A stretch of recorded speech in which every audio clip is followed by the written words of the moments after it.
Howdy, partner. It's me here for Explain That. Today, we're going back to Pixar for the 52nd episode of our favorite childhood recaps. And man, do I have a treat for you. It's the year 1999, and we all grown up because today we gonna talk about Toy Story 2. Andy's toys are back in this highly anticipated sequel. But this time, Woody takes center stage in a story about loyalty, legacy, and what it means to be loved. As Andy prepares to go to cowboy camp, Woody accidentally tears his arm and is left behind on the shelf. Feeling unwanted, he's later stolen by a greedy toy collector, Al McQuiggan, who recognizes Woody as a rare collectible from a 1950s TV show, Woody's Roundup. Meanwhile, Andy's toys discover Woody is missing and set out to rescue him. But when they arrive at Al's apartment, they find him surrounded by an entire collection of vintage toys. And yes, you heard that right, a whole other gang of toys. There's Jessie the yodeling cowgirl, Bullseye the horse, and Stinky Pete the prospector. Whoa. Wait, if these toys already have a home, why do they want to leave with Andy? Well, it turns out this is Al's personal collection, and these toys have never actually been played with. But before Woody can get any answers, Al mistakes him for a different character from the show, Woody's Roundup, and names him Woody Pride. Confused and hurt, Woody runs into the bathroom where he finds a magazine featuring a photo of himself and two other toys from the same TV show, Jessie the yodeling cowgirl and Bullseye the horse. Upon hearing this, Woody becomes extremely sad because he doesn't remember anything about being on a TV show, and he especially wants to know why he's been forgotten. As Al begins dusting off Woody to prepare him for a yard sale, Woody manages to break free and sneak into Al's closet. In the closet, he discovers a box labeled Woody's Roundup and finally learns the truth. The toys inside had been a popular toy line in the 1950s until they were discontinued due to low sales. That's why there are so few of them around. And just then, who should appear but Jessie the yodeling cowgirl and Bullseye the horse, who explained to Woody that they were looking for someone just like him.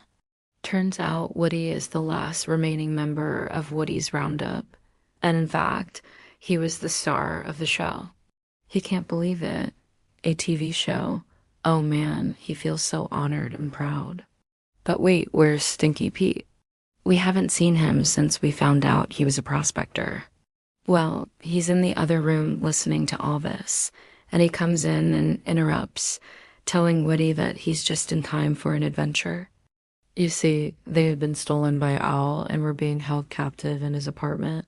Jessie and Bullseye wanted to escape, but they couldn't do it alone.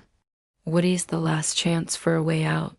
Pete tells him that together they could make it big in Japan, where a toy museum would pay top dollar for the whole set.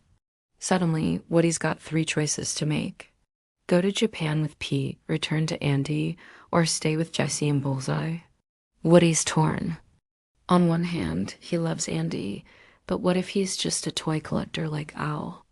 If Woody goes with Andy, he'll be loved, but only for a short time before he gets donated or thrown away.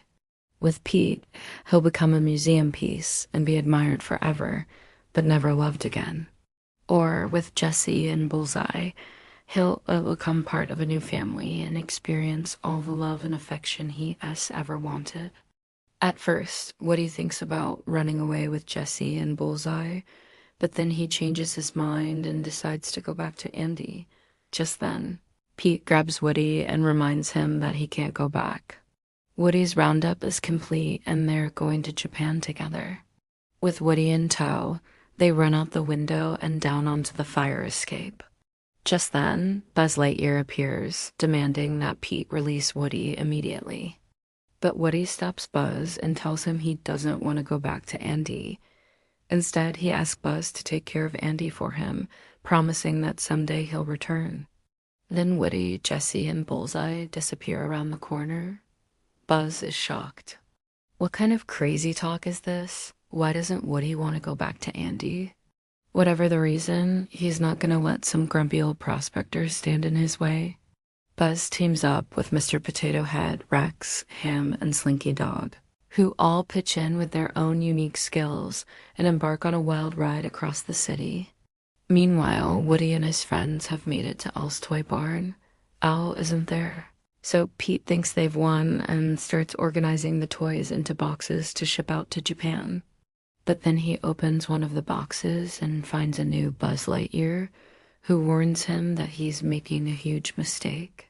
Pete pulls out his 6 shooters and fires, but Buzz dodges them all and blasts Pete with his laser. It's the battle of the century, old school space rangers versus a crazed prospector. Woody tries to stop them, but he's too late. Pete shoots Buzz's jetpack and knocks him unconscious.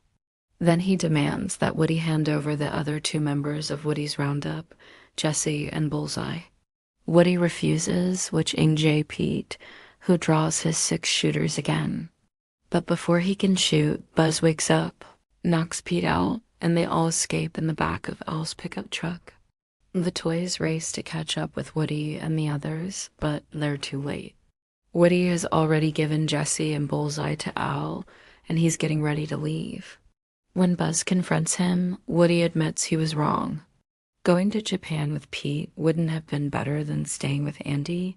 He was scared of being forgotten, but that's just part of being a toy.